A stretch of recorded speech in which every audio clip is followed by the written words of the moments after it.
It was a cold November morning in the quiet college town of Moscow, Idaho, when a 911 call shattered the stillness. 4 students had been found dead, stabbed, brutally attacked while they slept, the kind of horror that felt more like fiction than real life. In the days that followed, grief turned to confusion, then fear. The killer had vanished without a trace. No suspect, no motive, and no murder weapon. For weeks, the country watched in disbelief as police remained tight-lipped. Theories exploded across social media. TikTok sleuths, news anchors, and even criminologists were asking the same question. Who could have done this, and why? When police finally made an arrest, over 2,000 miles away, it wasn't just shocking, it was disturbing. The man in custody? A 28-year-old PhD student studying criminology. This is the full story of the University of Idaho murders, the investigation that spanned 2 states, and the suspect whose interest in violent crime may have gone far beyond academics. This is the case of Bryan Kohberger. Beneath Moscow's calm exterior lived the university's heartbeat, its students. Among them, 4 lives intertwined, each brimming with the promise of tomorrow. Clara Beaumont, bright and grounded, was rarely seen without Sophia Hayes, her best friend since childhood. Their bond, forged over years, was a quiet force. Sophia, vivacious and always ready with a laugh, anchored Clara while pushing them both towards new experiences. Then there was Lily Chen, ambitious and fiercely independent, her academic drive matched only by her warmth. She shared her world and her heart with Noah Sterling. Noah, gentle and earnest, brought a calming presence to Lily's spirited energy. Their connection, a tender foundation in their busy lives. These were not just students, they were friends, partners, children cherished, each a vibrant thread in the community's fabric. In a town where life moved at a gentle pace, who could ever imagine such young lives would become just a statistic? Their off-campus residence on King Road stood as a typical college home, a 3-story house perched on a hillside. Its walls had absorbed countless late-night study sessions, the murmur of casual conversations, and the easy rhythm of shared living. It was a place of comfort, of independence, a backdrop to blossoming futures.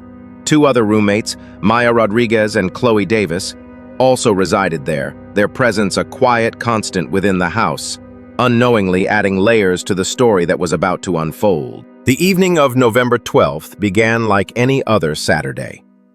Clara and Sophia spent the early hours at the Corner Tap, a familiar local spot, enjoying the easy camaraderie of friends.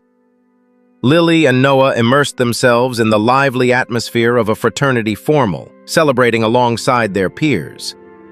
Digital footprints would later trace their paths back to King Road, Clara and Sophia grabbing a late-night bite before heading home.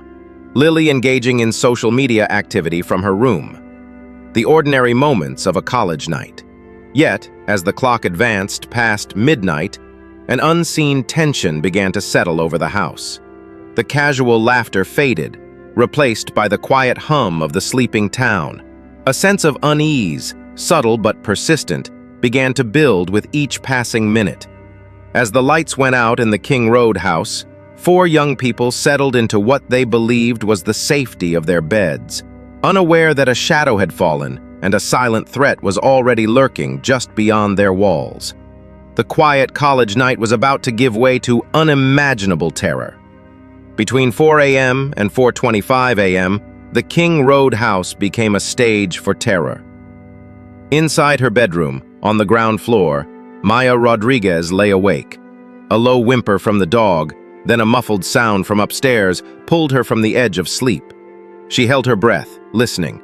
A distinct cry cut through the quiet, followed by a male voice, calm, almost soothing, saying, "It's okay, I'm going to help you." Each sound tightened the grip of fear around her. She couldn't move, couldn't scream. Her muscles locked, her breath shallow. What primal instinct freezes a person, forcing them to bear witness to the unspeakable, yet remain hidden? She could hear footsteps, distinct and heavy, moving through the house directly above her, then descending the stairs. Moments stretched into an eternity. Then a figure passed her closed door. Maya, frozen, peered out. A masked man, dressed in black, with distinctive bushy eyebrows, moved casually towards the sliding glass door. He paused, opened it, and vanished into the pre-dawn darkness. His departure held a chilling, almost indifferent ease. Upstairs on Clara's bed lay a single damning piece of evidence, a tan leather knife sheath bearing a unique military emblem. The murder weapon was gone, but this was left behind. A crucial, silent witness. Outside, a dark sedan was caught on distant surveillance, speeding away from the scene just after 4:20 a.m. Silence descended upon the house, a heavier, more oppressive quiet than before. Maya, still paralyzed by the preceding moments, clutched her phone. Frantic texts flew between her and Chloe in the early morning, filled with a dawning horror and confusion. Someone was in the house, a masked man. The terror, still too raw to comprehend, kept them from acting. Hours later, nearing noon, a male friend arrived. He made the devastating discovery of Lily's body. His disbelief quickly turned to raw, panicked terror as he dialed 911. "There's blood everywhere. We need police right now." The scene police found defied comprehension.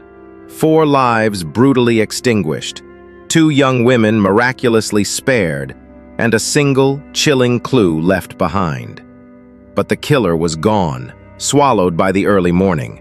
Moscow, Idaho was no longer safe, and the hunt for a phantom had just begun. After the initial horror, Moscow became a town consumed by fear. Students left campus in droves, abandoning their studies for the safety of home. Law enforcement faced intense pressure, navigating rampant speculation and the deep frustration of a community demanding answers. In response, an elite task force formed, uniting local police, state investigators, and federal agents. Their mission, to locate a killer who seemed to have vanished without a trace, leaving behind only questions. The investigation began to focus on the unseen. Meticulous digital forensics unearthed a chilling pattern. Cell phone data showed an unidentified mobile device had repeatedly been near the King Road residence in the weeks leading up to the murders, often late at night. Someone was watching, a shadow in the data. The detail became more unsettling. That same phone went completely offline during the precise window of the attacks, only to reactivate hours later. Simultaneously, detectives combed through countless hours of surveillance footage. Repeated sightings of a white sedan, seen near the crime scene and then speeding away immediately after the attacks, became a crucial lead. A public plea for information followed, turning countless citizens into millions of potential eyes, searching for that one distinct vehicle. Among the chaos, a single, silent witness held the most power. The DNA found on the knife sheath on Clara's bed. Forensic experts painstakingly worked to extract a viable male DNA profile, a genetic signature that could lead them directly to the perpetrator. The process was slow, methodical, pulling investigators down unexpected avenues as they worked to connect this crucial evidence to a name. Each step brought them closer, inch by agonizing inch, towards the identity of the person responsible. The pieces were beginning to fall into place, not through traditional detective work alone, but through an intricate dance of digital trails and silent genetic whispers. The killer had left his mark, unaware that science was closing in, creating a digital and biological net that would soon ensnare a very unexpected predator. Who would it reveal? The investigative gaze now turned to a figure both brilliant and profoundly unsettling, Bryan Kohberger. A PhD student in criminal psychology, Kohberger resided just across the state line. His academic pursuits focused on the very depths of human depravity. He was sharp, academically gifted, yet carried a certain awkwardness in social settings. This man, dedicated to dissecting the minds of offenders, was now the prime suspect. The irony was profound. A scholar who sought to comprehend dark human behavior now stood accused of embodying it. Hints of peculiar mannerisms, an intense focus, or an unusual detachment in his academic discussions now took on a new and disturbing significance.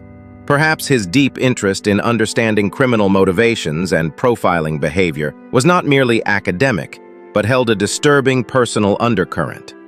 As the investigation narrowed, Kohberger embarked on a seemingly innocent cross-country drive with his father for the holidays, a routine journey typical for the time of year.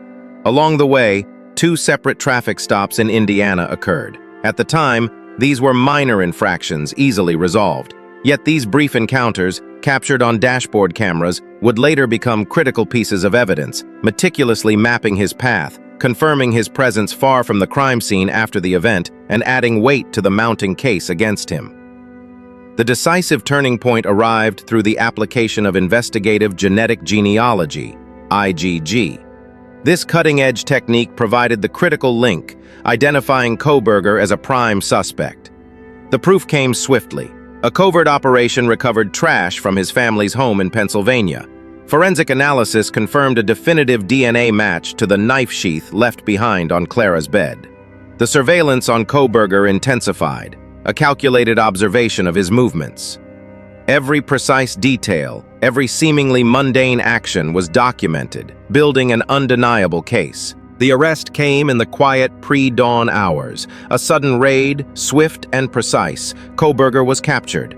His demeanor during the apprehension was remarkably calm, almost detached, as if observing a scene rather than being its central figure. He was charged with 4 counts of murder and 1 felony count of burglary.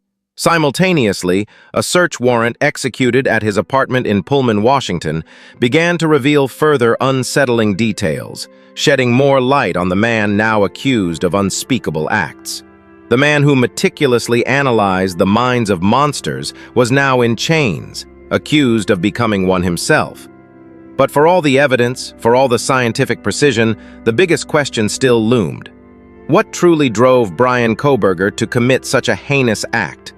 Was it academic curiosity gone rogue, or something far more chilling, hidden deep within his complex mind? The focus now shifts to the courtroom, where the journey for justice continues. Bryan Kohberger has entered a not guilty plea, setting the stage for what promises to be a complex and emotionally charged trial. Prosecutors are seeking the death penalty, underscoring the severity of the charges. The defense has vigorously challenged the DNA evidence, the methods of investigative genetic genealogy, and controversially introduced the possibility of Kohberger's alleged autism spectrum disorder as a factor. Recent revelations, including the unsealed text messages between surviving roommates Maya Rodriguez and Chloe Davis, have added further layers to the timeline, highlighting the chilling delay in the discovery of the crime. With the trial date set, the full weight of the justice system is poised to bear down on Bryan Kohberger. Despite the mounting evidence and the impending trial, the most perplexing questions persist. What baffling lack of connection existed between Bryan Kohberger and his alleged victims? Was the decision to leave DNA evidence behind an act of arrogance, a moment of panic, or a calculated choice by a man who believed he was beyond capture?